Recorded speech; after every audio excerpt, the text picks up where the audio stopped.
आदरणीय दर्शकवृन्द नमस्कार। कार्यक्रम आरम्भमा यहाँहरू सबैलाई स्वागत छ। दर्शकवृन्द, आज हामीसँग अत्यन्तै इन्ट्रेस्टिङ पर्सनालिटी हुनुहुन्छ।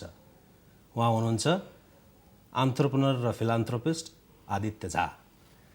आदित्य झा अत्यन्त प्रतिष्ठित अवार्ड्सहरूबाट पनि सम्मानित भइसकेको व्यक्तित्व हुनुहुन्छ। उहाँले member of the order of Canada, जुन चाहिँ क्यानाडाको एउटा हाइएस्ट सिभिलियन अनर हो, अनरेरी डक्टरेट रायर्सन विश्वविद्यालयबाट 2009 मा, Ted Rogers school of business म्यानेजमेन्टबाट, champions of public education in Canada hall of fame 2013, technology achievement award 2004, lifetime achievement award 2014, Queen Elizabeth second diamond jubilee medal 2012, 25 top Canadian immigrants 2010 र South Asian philanthropist 2010 जस्ता अवार्डहरूबाट सम्मानित भइसक्नु भएको छ। त्यस्तै फिलान्थ्रोपीको साइडमा उहाँले स्थापना गर्नुभएको POA एजुकेसनल फाउन्डेसनले 5 वटा विश्वविद्यालयहरूमा अक्षय कोष खडा गरेको छ, इन्डाउमेन्ट फन्ड खडा गरेको छ क्यानाडामा। ती विश्वविद्यालयहरू Ryerson university, Trent university, York university, Centennial college र जर्ज ब्राउन कलेज हुन्, जसले वार्षिक रूपमा 19 जना विद्यार्थीहरूलाई छात्रवृत्ति प्रदान गर्छ, जसको टोटल अमाउन्ट $70,000 रहेको छ। आदित्य झा 1989 देखि 94 सम्म नेसनल युनिभर्सिटी अफ सिङ्गापुरमा एडजङ्क्ट फ्याकल्टी हुनुहुन्थ्यो र उहाँलाई बेला बेलामा विश्वविख्यात बिजनेस स्कुल्सहरूबाट, जस्तो Rotman business school, Ted Rogers business school र university of Ontario institute of technology जस्ता विश्वविख्यात बिजनेस स्कुलहरूबाट बेला बेलामा बोल्नको निम्ति बोलाइन्छ, उहाँलाई वक्ताको रूपमा बोलाइन्छ। त्यस्तै जुलिया मोल्डन्सको पुस्तक वी आर द न्यू ऱ्याडिकल्समा न्यू ऱ्याडिकल पायनियर्सको रूपमा पनि आदित्य झालाई फिचर गरिएको छ। भनिराख्नु परेन, उहाँका विभिन्न किसिमका बिजनेसहरू Canada, USA, Thailand, Ukraine, Bangladesh, India र नेपालमा अपरेट भइरहेका छन्। उहाँले नेपाली बुझ्नुहुन्छ तर नेपालीमा फर्काउन सक्नुहुन्न, त्यसकारणले आजको हाम्रो कार्यक्रम अङ्ग्रेजीमा हुन गइरहेको छ। आउनुहोस्, उहाँलाई कार्यक्रममा स्वागत गरौँ। Aditya sir, welcome to this show. Thank you so much. You made it so impressive. It's even I was impressed. Looks like the internet and other things make you look so good that everything is great about you, which is not the case. We all have some unique advantages, but we all have had fair share of our failures. So, म माफी माग्छु, मलाई धेरै नेपाली आउँदैन, but I am committed. Hopefully in 2018 I should be fluent. Wonderful, sir. It's an honor to have you in my show. Welcome once again. I'd like to begin the program by exploring about your relationship with Nepal. Please tell us where you were born and grown up. I was born in Nepal, in my village, and that is my village, and the border would be about 100 meters. Right. So we grew up India-Nepal border. Educationally, I studied up till high school in a village in India side, and then I have studied in mostly in Delhi. Mm-hmm. And the last degree I was pursuing was a PhD in computer science. Right, and that's from Jawaharlal Nehru University. Right, right. So you have a marvelous track record. I mean, I didn't know where to stop when I looked into your profile. People consider you highly successful. Do you consider yourself successful, sir? I have a very different view about being called successful. In fact, you can translate that in Nepali, I would appreciate, is that sometimes I even cringe. Mm-hmm. I don't feel comfortable. Right. I have had success. I have had a spectacular success. But I think success is an event. Mm-hmm. It is not a state. Right. Nobody I know in my life whom I can call successful. If there should be an English word, in my view, mm-hmm. it should be failureful, not successful. So success I have had. Am I very successful? I'm not sure. Did you had any plans to reach where you are today, sir? I never, this is another amazing thing is, and I remember once television was interviewing in Canada, and they said, Aditya, so in your case, the dreams have come true. And I said, no. He said, why? You are now Order of Canada recipient. Right. I said, most of the things which I have accomplished, it was not even in my dream. So I have accomplished beyond dream. You know, so I don't know. And I have failed more than I have succeeded. But the journey from my village in Mohattari, Madhava, it's a small village. I have a very, very fond memories. I think who I am. Now look back, I think I am who I am because I grew up there. Right. When I got my honorary doctorate and they were reading citation and they say, oh, Aditya, I come from a village, there is no paved road. Even today, there's no Pichka road, China. No running water because their concept it is the running water. Like I'm comfortable with Chapakal, you know. And they said no light. So I grew up with a laltane, and a few people were privileged those days to have torch, right. the flashlight. So, and I tell them, no, I think I am who I am because I grew up there. Right. I feel very, very proud and sometimes I feel humbled a lot that humble beginning has kept me rooted where I am from and who I am. Yeah. So it's very important to be rooted. Yeah, right? yeah. It's a wrong notion. It may not be fair, but I'm saying, imagine if you're a lion or you are a tiger, you are better off in a jungle than being in Kathmandu. So maybe to be who you could be very different and special is that I think that kind of background is very helpful. Right. Especially in my case. Right. It's often said that successful people do not sleep well, sir, because they are always have either some worries or engaged with some sort of thinking of new opportunities. You sleep well, sir? No. Probably like last night, I woke up at 3:30, previous night at 2:30, and then I will do something for 1-2 hours. Right. So I don't fight my sleep. If I wake up, I wake up. In my permanent places, I will have 1 or 2 books on my bed. Right. And I will start reading a book, or sometimes I check Facebook, so which is not good. But reading book again makes me sleepy, or make my phone calls because I have employees in different time zones, so that helps. So, but I'm not sure this is a good thing or not. I would rather sleep 6-7 hours, because I'm a very intense person. So that when I'm awake, I can stay with my intensity. Before venturing into business, you were with Bell Rogers. Bell Canada. Bell Canada. Yes. As a general manager there. Yeah, that was phenomenal. Yeah. You know, I tell people that some of us, like people like me, are so blessed and lucky. Yeah, I moved to Canada 23 years ago. I used to work in Singapore. Very good job I had. I was a principal systems consultant for an American company. Was making a lot of money. I think 25 years ago, I was making $120,000 in Singapore. So that was a lot of money. But I go to Canada and I have no job. Right. And but I was mentally prepared. And I tell new immigrants, and you were in Canada, I tell them, don't go back to your old thing. Oh, back home, I was a joint secretary. I was this and that. You're in a new place. It's like a reset button. Right. Start. But you have an advantage. Because when you start, even though you have started, but I was not a beginner. I was beginning my career in Canada, but I was not a beginner. Right. I have had a very rich career behind. Right. So, but I started as a director of strategic marketing and sales at one of the top companies, Bell Canada, and within 2 years became general manager. Right. So even my all colleagues with whom I started, and 90% of them were Canadians, white people. I think here you go. There was certain things have worked for me, and in 5 years I decided not to work. Sir, and what ignited the spark in you to begin your own businesses? That was a shift, right? I think it is more not the idea; it's the attitude. And I sometimes joke, if I had stayed back in Janakpur and Jaleshwar, those days I would have become an inspector, sub-inspector, because I think my mindset is I have to be somebody. Right. It cannot be just anybody.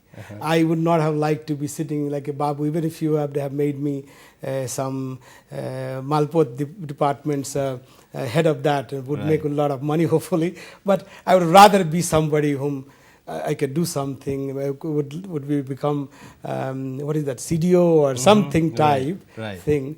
So that attitude has carried me through. Okay. So that's it's not that I had a vision, but I have always, I think our life is like driving a car in the night with the headlight on. You can see 100 meters, 200 meters, that's it. Right. But you reach 1,000 miles. So long we can see clearly the next 100 meters, 200 meters clearly, and you have a right car and the driver is good. Right. You will reach 1,000 miles. Very interesting, sir. You have moved from one business to another, doing range of things like IT business, chocolate industry, real estate, etc. What are the skills you think required for a successful entrepreneur, sir?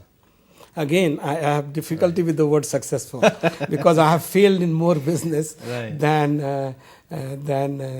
But I have had massive success, but not successful.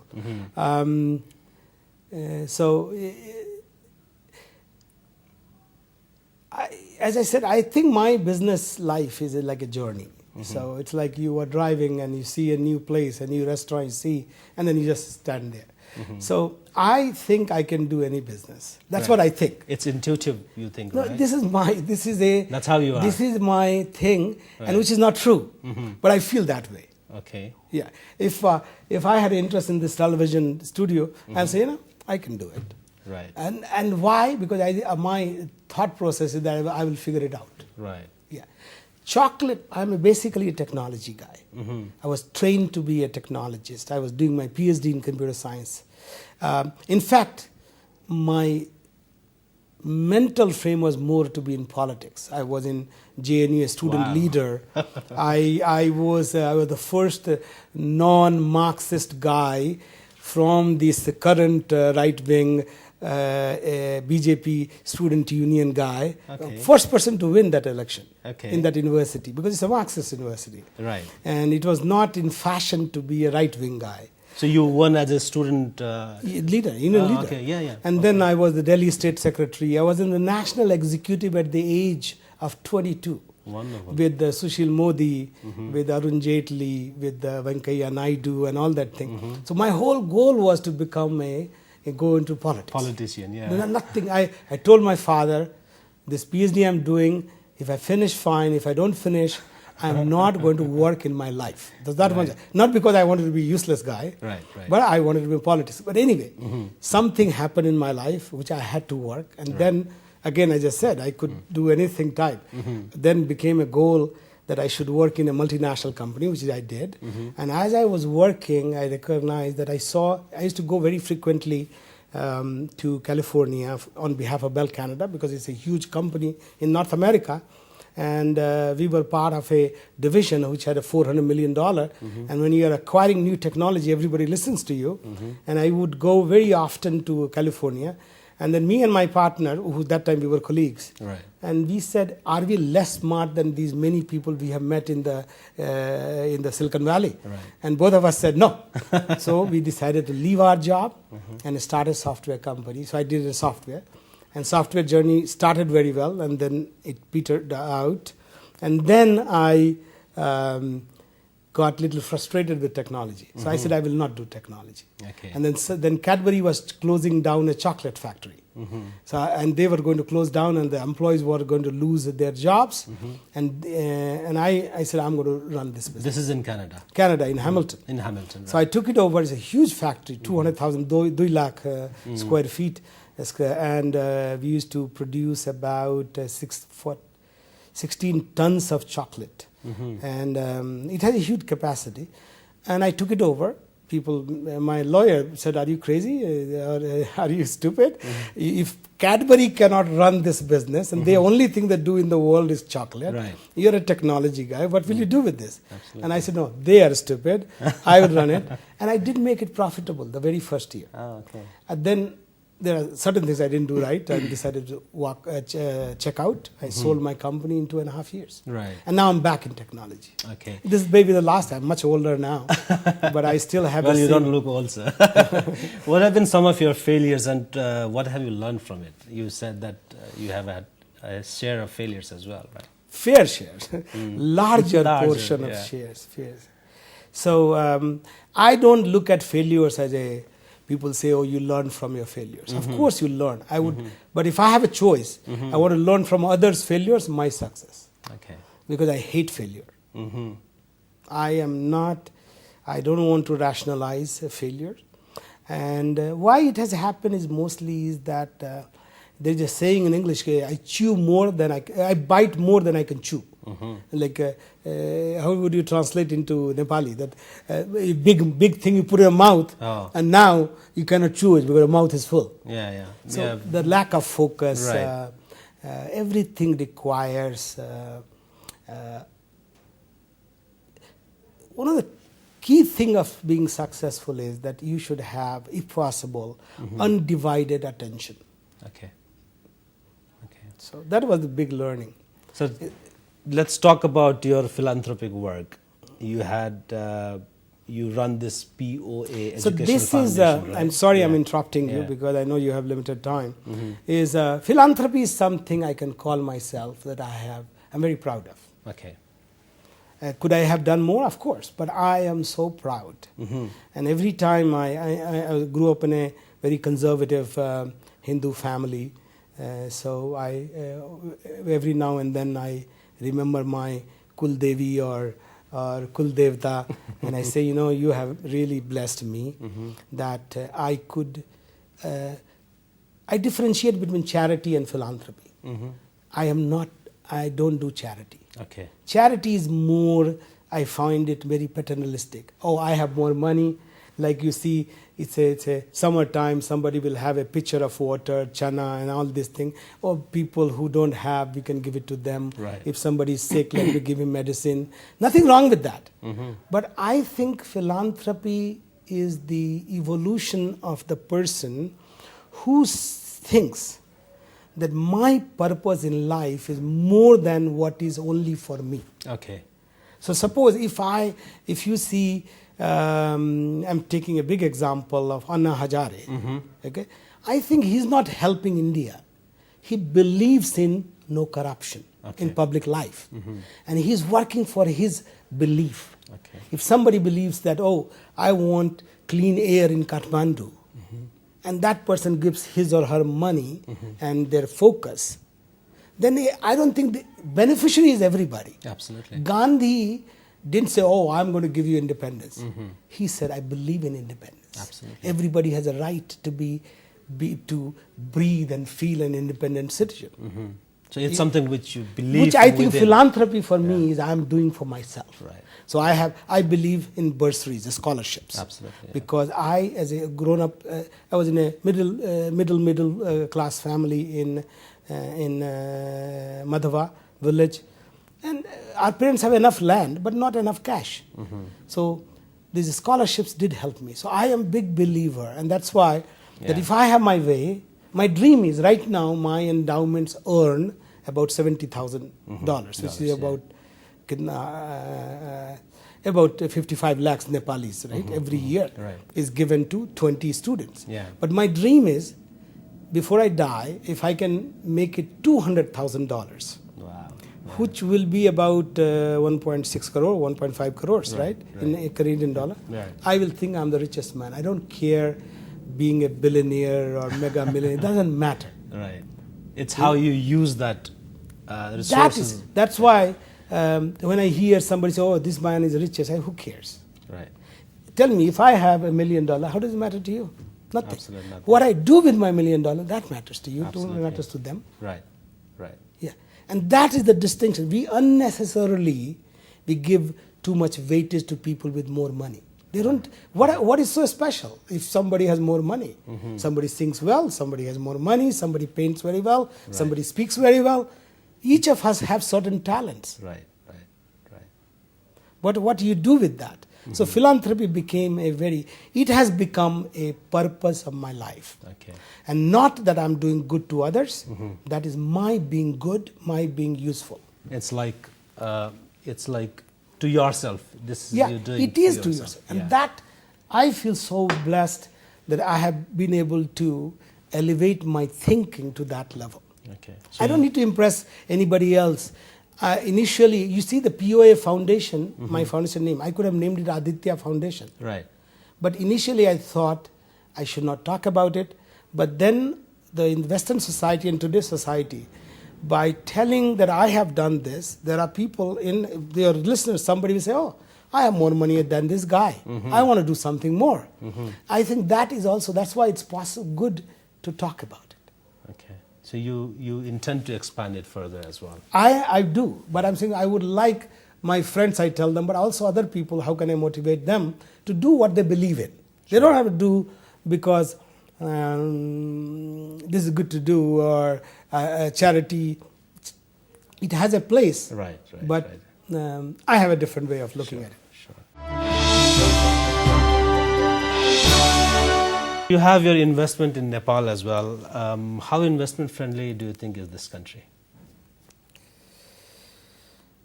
See, entrepreneurs are different. Entrepreneurs, if they were to look how friendly is this, then the history of all these successful entrepreneurs is that they would not have succeeded. Right. If it was very friendly, anybody can come. Absolutely. Yeah. Right? Yeah. But I look at Nepal. In fact, I was telling this morning to somebody, I think next 5 to 10 years will be perhaps the most important and the best years of Nepal. Because Nepal is at the bottom. So you can only, from bottom, you can only go up. Right. You can't go further bottom. Right.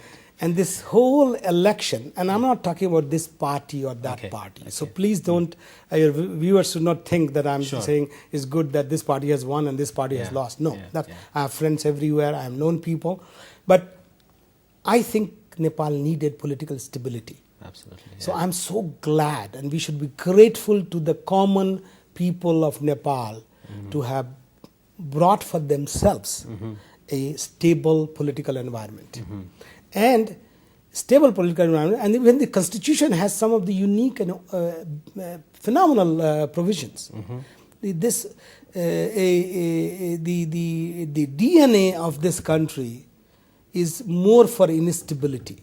Okay. Poor people tend to do poor things. Poor mindset always results into poor way of doing things. Right.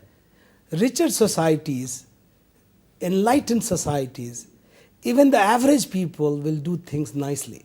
I meet with people in Kathmandu, they are better than many people in Western world. Absolutely, But their thinking is not geared to how to make their talent and their power, their ability to make this country better. Right. So in that case, this stability, political stability, and this new constitutional provision that the government will stay, because otherwise, always you will see that one party, one prime minister, and now within 6 months there will be Subbugahat, and then the new thing. Yeah. So I see great things happening. The Western world will come here.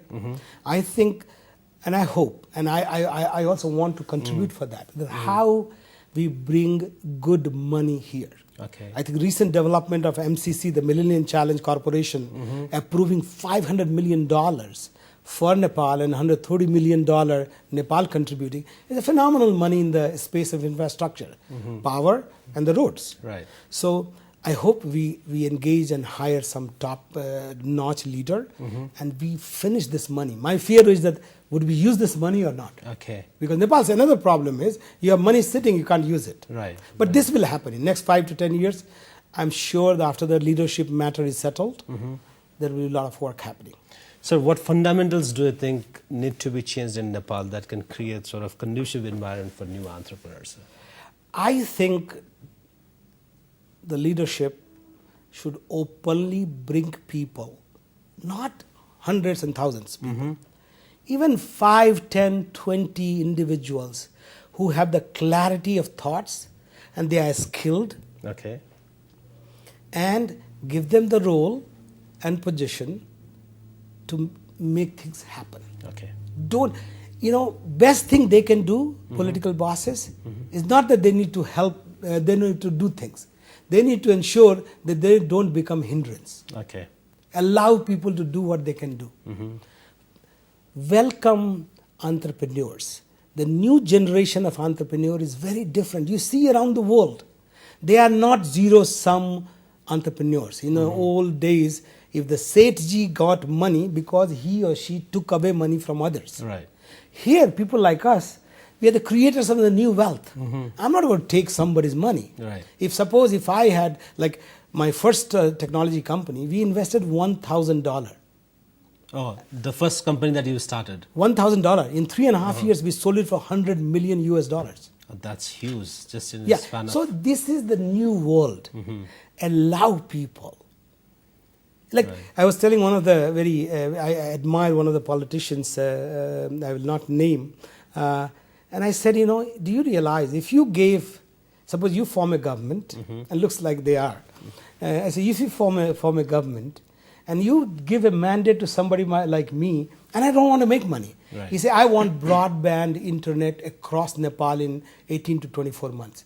I think it is so easy to do that it is doable, and you have no idea what will be the consequences of having that kind of infrastructure. Right. You just imagine broadband Right. in most part of Nepal in next 18 months. That's And what is phenomenal. special? There is no Yeah. rocket science. You need cables, you need satellites, small, you need routers, hubs, and this. Everything is it's like in English they say cookie cutter, like if you have a dough, the cable, when you make cookies, you do the thing. Right, you place it Place in, it, yeah. and then you just put the cutters, and then you have the same shape of the cookie, the biscuit. Right. You just cut it. You just do once. So it is so cookie cutter Right. that. So I hope somebody will find people like us, me. For me. It's not only I like money, but I like money so that I can do something with it. Absolutely. So do you have plans for promoting new entrepreneurs in Nepal as well? I definitely. This has been one of my projects in Canada with the Aboriginal people. I think I feel very proud about the work I have done through my foundation. And my foundation, by the way, it's not like here I see so many charities and all that. Others' money and I run the charity. My foundation, my money, my ideas, and I run it. Right. So I just wanted to distinguish. So far I have not taken any money from anybody, and I have put some serious money into that. So I do think this is another thing we need to do is in this country is how do we nurture entrepreneurs?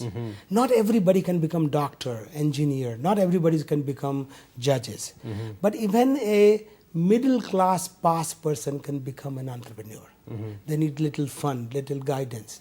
I think there should be a major push for nurturing entrepreneurs, and I would like to play some role into that part, definitely. And how can we go about doing it in terms of nurturing the new entrepreneurs? I think this has to be primarily a private initiative.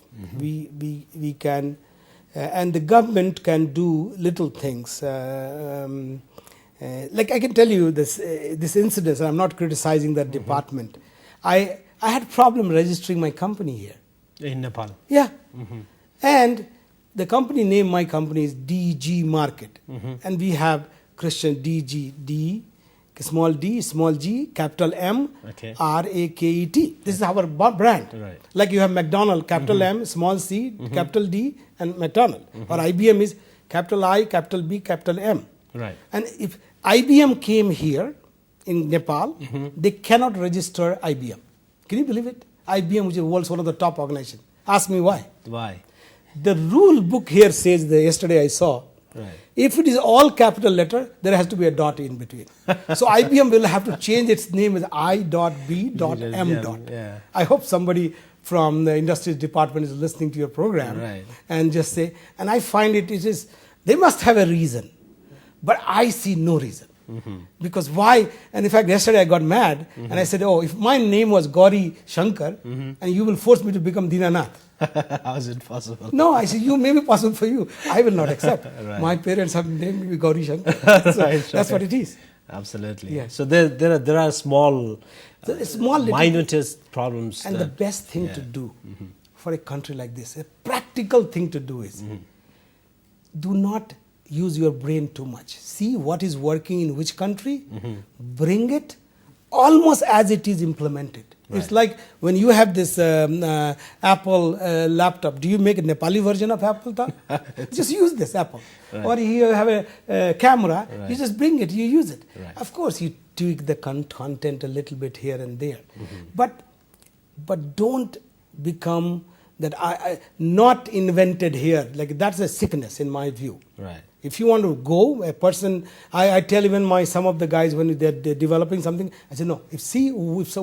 What they have done and what they have done, and just get an idea. And if you can little make better, fine. Otherwise, just Picasso, the best guy, artist we all know. Yeah. And Steve Jobs quoted, whether it's true or not. He said, good artists copy and best artists steal. Right. So in a not literal sense, but I'm just saying, don't be prisoner of this thought that this has to be my idea. Okay.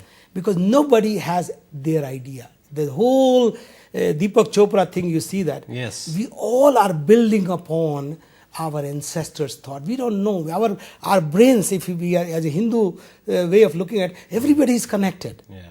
If everybody is connected, we are impacting each other. We don't know what we got from our 500 years, my ancestors in my DNA, which is impacting my thought process. Right. And interestingly, Deepak Chopra has said in one of his conversations that there has never been any invention in last, say, 2,500 years. Yeah. So it's sort of people... And the idea of a Pushpak Viman may not be true, but the idea was there. Anything which is built, this glass was made, but somebody thought about it. So it was created once in the brain, and second time is here. So I hope in Nepal, do not make IBM I.B.M. Right. So the bottom line is one should allow, create an environment so that people can work. Governments should create environment. Yeah. Private people should do the job. And we should be a job creator. I see this whole, we are behind in our old mindset. We don't treat workers as well they are treated in developed societies. Right. Yeah. When I bought my chocolate factory and I finished the first day, and it was 7:38, I came out, I was tired, and I come out, and this one white guy, because they were all white, out of 165, 160 people were white people. Right. And Hamilton is a... Yeah. So one guy said, hey Aditya, like that. I thought, who's calling? He said, can I buy you a beer? I said, who are you? And why would you buy me a beer? He said, I work for you. Oh. So for a moment, for me, I said, oh, this guy, I'm the owner of the factory. Right. And this guy, I said, what do you do? He's a welder. Okay, welder. But look at the society. A welder says, you may be the owner, and I am working for you, but the cost of a bottle of beer is $6. Right. I can afford 6, you can afford 6, so I can buy you a beer.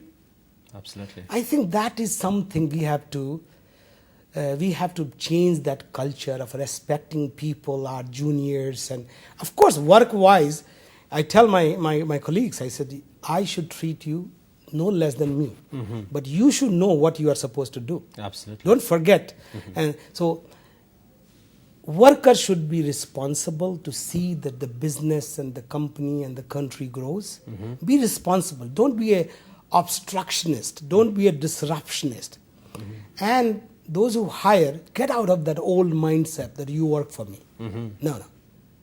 He works with you. Right. We all work together in one Yeah. umbrella. Yeah. Even if I own the business, my programmer works with me, not works for me. Right. They work for company, for business, not for a person. So do you still have your ancestral home in Mohattari, sir? I don't have. Now I'm reclaiming it, and you have no idea how problematic.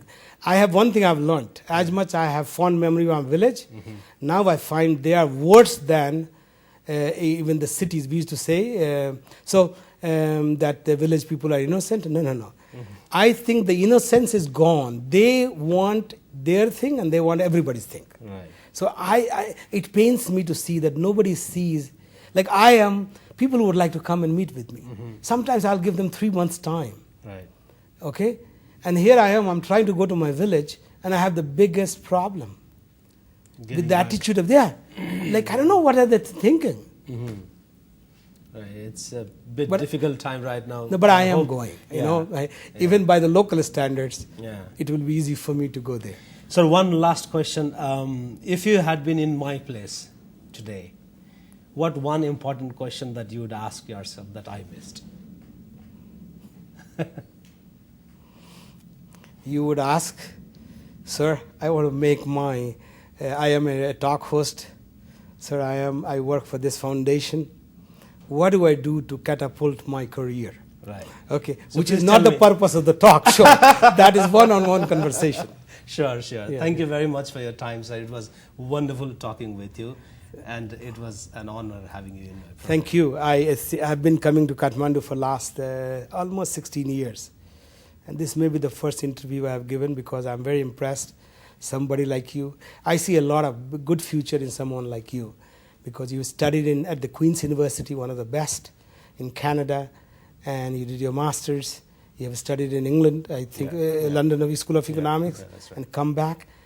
I think this is how things should start. This whole DV lottery and all that thing, maybe for some people, but those who have the talent, they should come back to the country. And I think I am late, but as they say, it's better late than never. Absolutely. So I am late, but I am here. I would like to work with people like yourself. Right.